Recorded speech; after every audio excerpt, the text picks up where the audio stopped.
सुरेश भट सभागृह येथे झालेल्या घटनेचा जाब विचारण्यासाठी शिवसेना उद्धव बाळासाहेब ठाकरे पक्षातर्फे कोतवाली पोलीस स्टेशनचा घेरावा केला आहे। या वेळेला पोलीस स्टेशनमध्ये सर्व शिवसैनिक उपस्थित होते।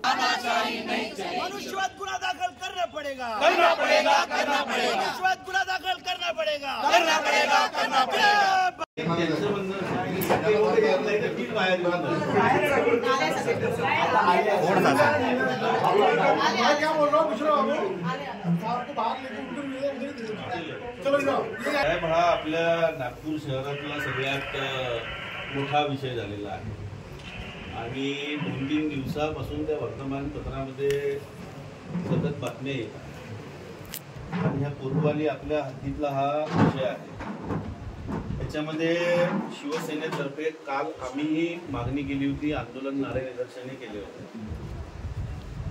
याच्यामध्ये साहेब सगळ्यात पहिले असं आहे की याच्यामध्ये गुन्हा नोंद किंवा काय अशी परिस्थिती आहे हे जर आपलं क्लिअर झालं तर आमचा विषय संपून जातो। त्यामध्ये सध्या अकस्मात मुळे क्रमांक 5 एक मिनिट आपण कसं आहे की ज्या मागणीसाठी आलो आणि तोच जर विषय झाला असेल तर आपला विषय संपून गेला आणि जर नसन झाला तर मग त्याच्यावर तुम्ही काय करणार आहे, ती जी मागणी आहे त्याचं काय करणार आहे, एवढा आपला विषय आहे। बरोबर। त्याच्यामध्ये अकस्मात मयत दाखल आहे 174 शहरामध्ये। त्यामध्ये ती जी घटना घडली त्यावेळेस आमच्या लेडी जे PI होत्या तिथं त्यांनी महिला अंमलदार होते आणि CP मॅडम होत्या, त्यांना ते याच्यामध्ये घेऊन झालं, त्यांचं पोस्टमॉर्टम केलं, त्याचा रिपोर्ट आला, त्याच्यावरून अकस्मात मयत दाखल केलेलं आहे। सध्या त्याची चौकशी चालू आहे, त्यामध्ये जे काय रिस्पॉन्स होईल त्या पद्धतीने। घटना के समय पुलिस थी क्या? यानी आप लोगों के रहते हो गया है? नहीं आप लोगों के रहते हुए 7-8 हजार महिला घर गेट पर है। ज्यादा बुलाना चाहिए ना, 40-50 महिला होते वहाँ।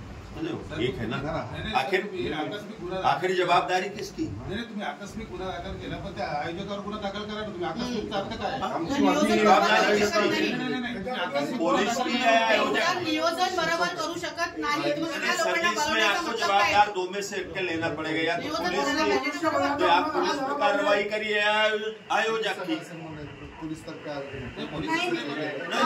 आयोजक पे करिए, नहीं तो पुलिस नहीं संभाल पाई तो उस पर कार्रवाई करिए।